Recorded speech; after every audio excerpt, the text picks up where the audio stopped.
are necessarily. SAT score, I know you do a lot of clan battle stuff. Would you like to comment with me on this clan battle? You can say yes, you can say no, and if anybody else wants to join in and comment, we can do that too. I have no problem with that. Actually, you know what? Let's do that. I'm going to hang out in the community Discord, World of Warships community Discord, and I'm going to go to the training and help room. And if you would like to join in, you are welcome to do so.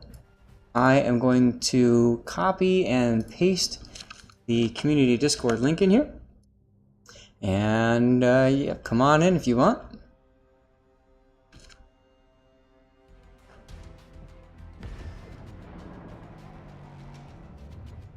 You want War Beastie to co-commentate. Okay, well, go get him. Hello?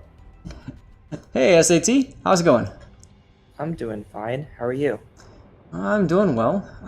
Busy day so far and looking forward to finishing up the stream and then getting some clan battles in myself tonight.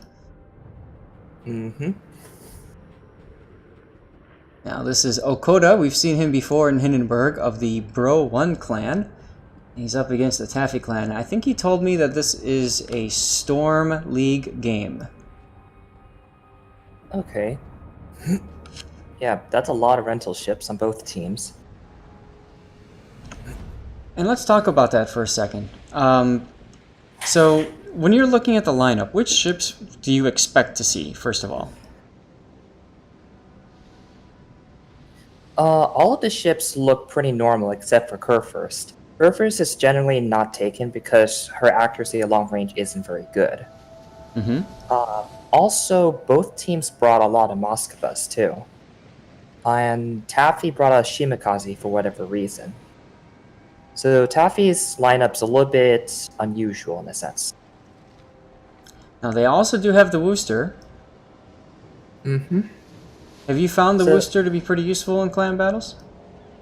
A bit more of a situational ship, but definitely very powerful with the right setup. Gotcha. She isn't as general purpose as, say, Hindenburg or Zhao, but she definitely is very useful. Now, one thing I just want to mention too, if you're on the chat there, Oops Best Potato, hey, by the way, I'm guessing this might be Okoda, but message here saying destroyers with no Zhao support. There's no Zhaos on either side. Would you say that's an issue? Yes. Generally, Zhao is pretty versatile, having very good HEDPM, good at the kiting, good at pretty much a lot of things in clan battles, but none of the teams brought any Zhaos, which is unusual. And as a result, especially on the Bro side of things, the gearings are going to be pretty far off. The Moskvas get spotted so far away, they can't stick with the gearings. Maybe they could try the smoke thing. And Hindenburg gets spotted pretty far away too. Yeah, there's no Zhaos to take advantage of any of Gearing's smoke. You do have 3 Moskvas, and they're very good at pushing, but otherwise the Gearing's just doesn't seem to serve much of a purpose here. Right, and meanwhile on the Taffy side of things, you've got a Worcester and Des Moines that can take advantage of the smoke. Mm-hmm. But you Gearing, Worcester, and Des Moines can also, they work pretty well together. So that's just a consideration. I know we're spending a little bit of extra time, guys, on the composition, but that's a big part of clan battles. So, Anything else comp-wise that you want to mention? You said there's an awful lot of rental ships, which is, yeah. So, Moskva is a very good offensive ship just because if you point her bow on, it's very hard to kill her. So, if I was on Taffy, I would expect a 2 or 3 Moskva push somewhere. Okay. And so you want to be getting ready for counters, and counters for Moskva because it's such a long ship and kind of large turning radius. If you can get on the broadside, and here's where Zhao would come in handy, you can really whittle them down quickly. Mm-hmm. But they've got the Worcester, which can just ping, ping, ping all the way to nothing does too. Worcester can definitely hammer Moskva if she's stationary, but if you have a couple of Moskvas charging at the smoke, then Worcester can't sustain her position for long. Good point. And there's no torpedoes to try to convince them to change course. Mm-hmm. Okay, cool. Anything else you want to mention before we get started? There's more things that are specific with this map, but let's continue on. Okay, anything you want to mention about this map? Uh, for instance, like there are certain popular spots to put Des Moines and Woosters, but I don't know if Taffy's going to use them, so we may as well just start the video or start the replay. Roger that. Okay. I'm going to take a couple of the characteristic screenshots here, and then we start the game. I'm going to do a little bit more free cam with this, simply because with it being a clan battle, we're going to have to move around a lot more often. Now I'm seeing absolutely no flags whatsoever on the Hindenburg, on Alcoda's Hindenburg. To me, that's an issue.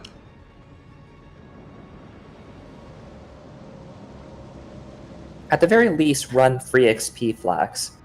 I believe for winning each clan battle, you get 300% extra free XP. And if you win, that's 2.5k base XP. So it adds up really quickly. Yeah, you get some insane rewards. This late in the season, though, if you're trying to get up to Typhoon, combat flags. Especially anti-det flags. So far, I've only seen one ship with anti-det. They sell them in the arsenal, right? Yep. Yeah, for clan battles, you absolutely need them. You don't want to be that guy who detonates at full health and costs your team the game. Lightninger, to enter the drawing, type in !raffle. And that goes for anybody else who wants to get in for the drawing. Look at this gearing here, does not have a Juliet Charlie. This other one does, though. So Hideki does, and Lord Revan does not. And it's also naked. Wait, that's the rental gearing. That's At the least rental. he has flags. Okay. So I'm going to pause here because a lot of times the initial deployment is really important too in clan battles. So what are you seeing in this initial deployment? Alright, so destroyers going to the A-B cap is pretty normal. I'm not sure what the southern gearing is doing, but Lord Revan looks like he's just going to beeline it to C cap. There is an auto cap spot there that he'll probably be using. Right. Hideki 4, he probably has pretty good it looks like he has the 5.9 concealment, so he's probably going into the middle to spot any ships that are going from B to C. Got it. Okay. Otherwise, it's fairly standard for a C setup. Yeah, and because with all the Moskvas, they really don't have a lot that can try to prevent a push around the western flank. Mm-hmm. No, but this is interesting, though. On the mini-map, we see a Wooster that's taking a position, looks like to possibly push up from the west. It's possible he's just taking up a defensive position on the F2, F3 area. It's more common to see Moskvas or Des Moines there, though. Yeah. But he's getting some early shots in on this Moskva, though. And look at this Moskva, he's almost already down. Yeah, that's a huge issue with Moskva. Until you get her into position, if she shows broadsides to anything, then she'll get chunked pretty hard. And losing 20k...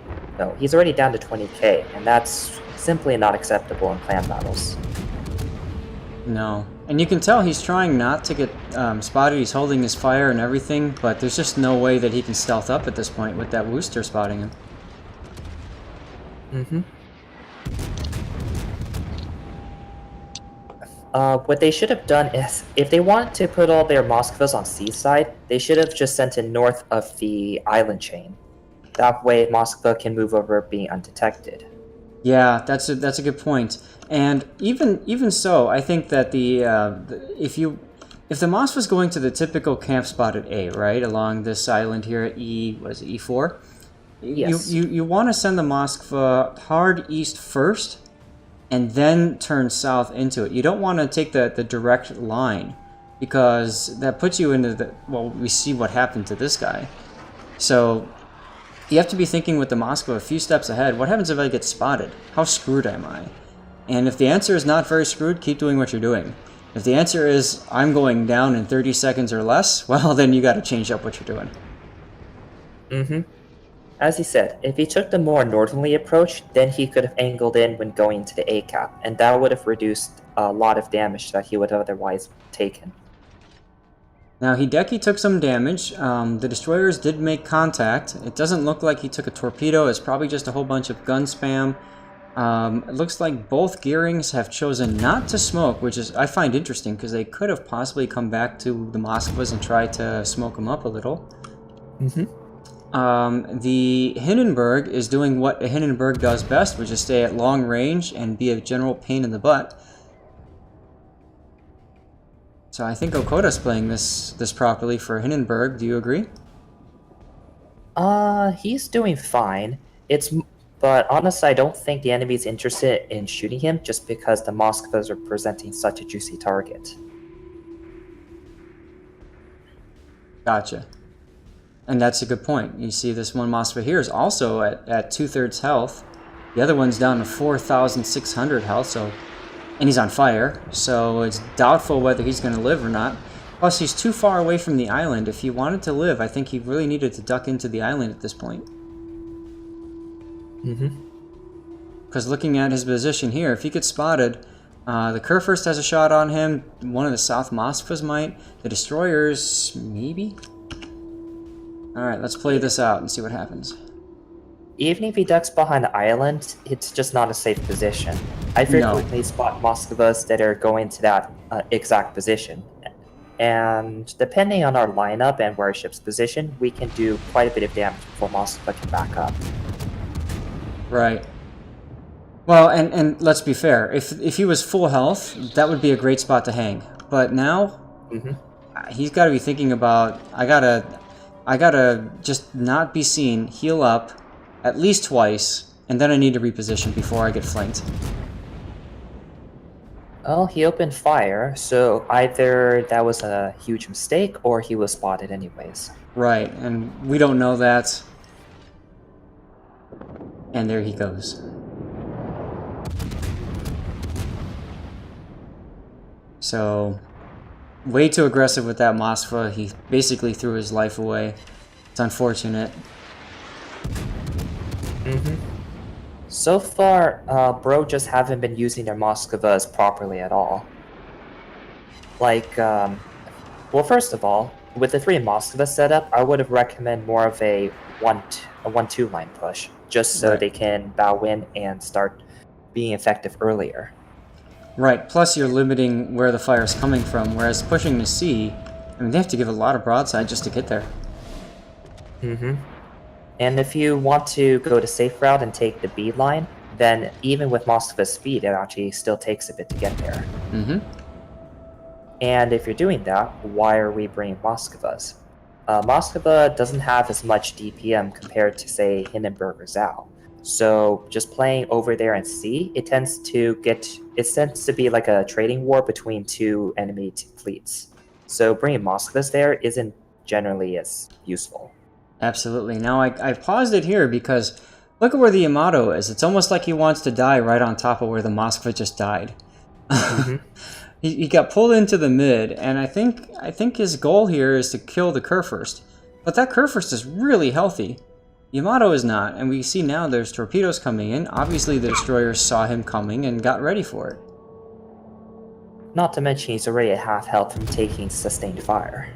Correct. Meanwhile, the 2 gearings have won the sea cap, and aside from that Shimakaze that has decided to try to stop it, I mean, I don't know about you, but if I'm using 2 destroyers, I'd be sending 1 back with the fleet at this point. You generally don't need both destroyers at sea. One holding the autocap spot is usually enough.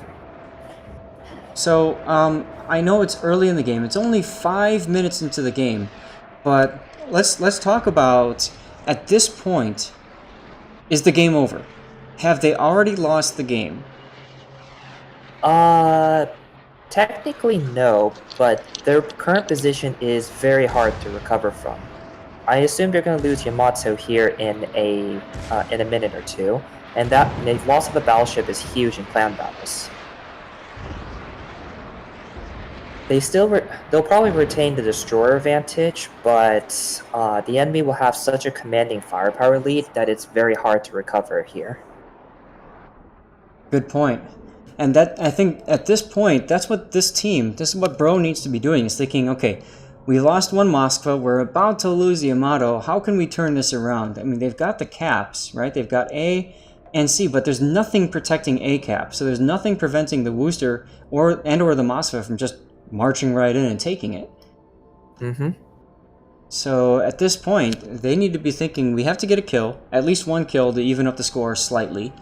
And we gotta think about either getting B or holding A. All right, let's play this out then. Let's see what happens.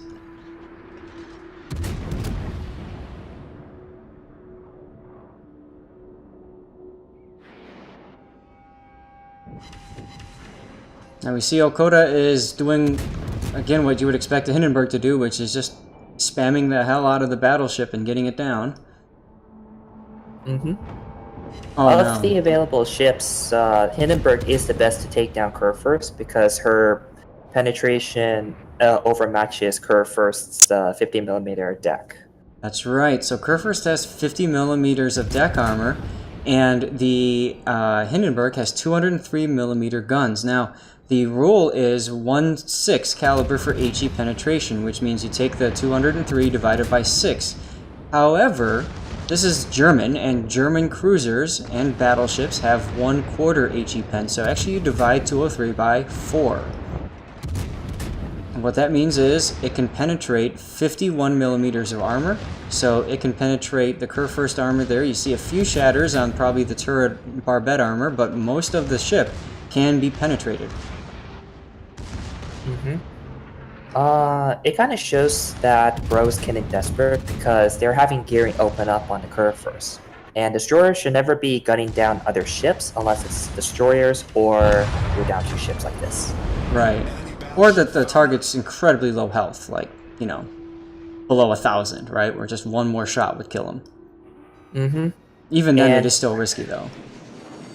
And he put all his torpedoes in the white line. Probably something you shouldn't be doing in clan battles. Predict the movement, right? You gotta predict the turnout. Yep.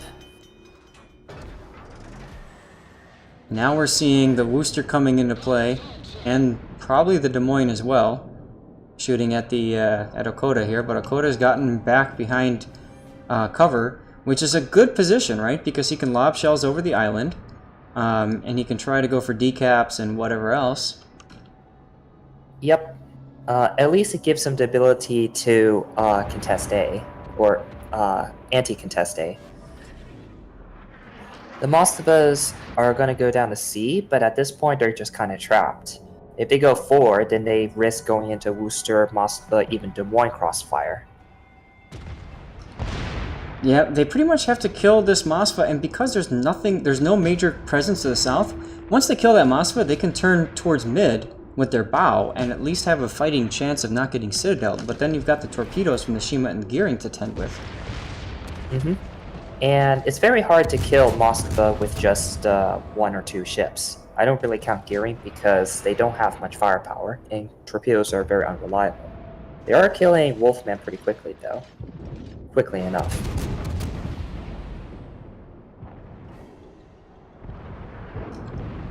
Saw a quick question in the chat about streaming software that I'm using. It's just OBS 64-bit. I don't do a lot of streaming stuff, and I apologize. I'm not the best streamer out there. I just don't have time to figure all that stuff out. Oh, Shimakaze just got himself spotted in the worst possible spot. He's going down. Ooh. I mean, what do you do when you see Moskvas? You go right up to them and smoke in front of them, right? Mm-hmm. What they should have done is abandon the Moskva and run away. they had no reason to actually take out the Moskvas. Like, they had A and B cap. All they needed to do was deal with the Hindenburg north of A, and Moskva would have to push out into a crossfire. Shimakaze just took out one of the Moskvas from the grave with his torpedoes. That's unfortunate. As a Moskva player, I would be running my Hydro as soon as I see a Shima within torpedo range, or any destroyer for that matter. I'm going right to Okota here because we need to see what's going on. Now, a couple of things. First of all, he white-lined, just like you said not to do. Second, he's using widespread torps. I think he's trying to catch the Moskva no matter what. Third of all, he's giving him a lot of broadside right now. Moskva has no reason to be that close, so Moskva's also committing an error. Like, Hindenburg has torpedoes, and unless Moskva can quickly take Hindenburg out, these torpedoes may hit him. There's no reason to risk a ship like this. And I want to pose. I paused it right here. Look at how much damage the Moskva just took, and that's just from one salvo of the Hindenburg at close range broadside. This is why you don't show your broadside in a Moskva. A Moskva screwed up big time. You should have slowed down, turned into the island, and followed the pacing of the island. Have AP ready for the broadside of the Hindenburg. Chew it down. So that's a big misplay. That's pretty much what I would have done too. Okay, well, let's see. I think Okota's going to win this based on the way that... I think he's going to kill the Moskva before the torpedoes even get close. Let's see.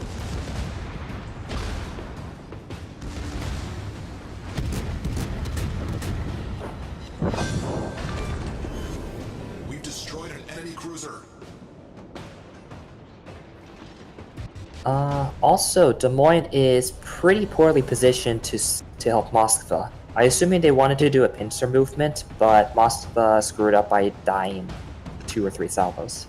Well, and we see this in so many clan battles. If you've got somebody that's camping behind an island, the only way to dig him out is to send somebody in front of him and somebody behind him. You don't send 2 ships along the exact same line of attack. You have to go on either side of the island. So it's unfortunate seeing this play out. If that Des Moines had gone the other way, right now the Des Moines would have a broadside shot on Okota and would probably just whittle him down in no time with that AP. Definitely. Okay, I was just going to comment. Use the Hydro. Good job, Okota, on figuring that part out. White line widespread again.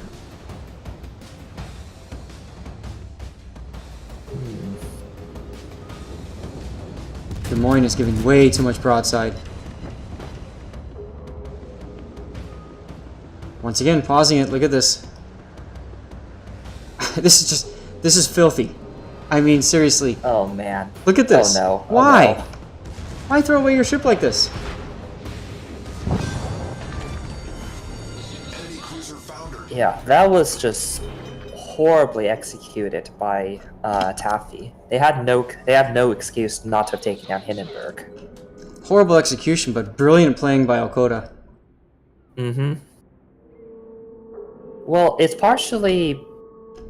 it's more just Taffy just screwing up right here, because Moskva should have simply bowed on. None of the ships should have shown broadside. Worcester just took a torpedo because he over-rotated, and now he's getting shot by Moskva AP. The enemy is about to win. Oh. Ooh. This was Taffy's game to lose. Pretty much. Taking down a battleship and Moskva early in the game should have decisively won the battle for them. Instead, their execution afterwards was so horrible, Bro was able to come back from that. Like, that was a lot of basic mistakes I saw on Taffy's side. And that was a good job by Hindenburg to punish these mistakes. Oh my goodness, yeah. I mean, that's incredible. And this is why when I paused it at the beginning and I said, let's talk, do they have a chance in hell of winning? That's the point I'm trying to make. You never throw in the towel. You never think that you've won the game. You never think that you've lost the game until you've actually done it. Even Hurricane people make mistakes all the time. Tell you what, this game was so epic, my computer couldn't even handle it and it crashed the game. Yeah, your video is a good example of always keep on fighting, because there is always a chance of coming back. That's right. Well, SAT, thanks for jumping in here. I really appreciate that second perspective there. So, especially since, just like, you know, me and you, we've both been doing so much clan battles this season, it's nice to be able to look at another team and watch this. And I want to echo what chat just said. Where the hell are these teams? Why do we keep running into you when we could be running into one of these guys? Wow. No offense to either of those teams, but you know, oh boy. Oh, any last comments you want to say? And by the way, chat, exclamation point raffle, your last opportunity to get in for the drawing.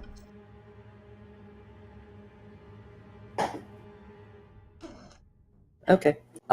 Thanks for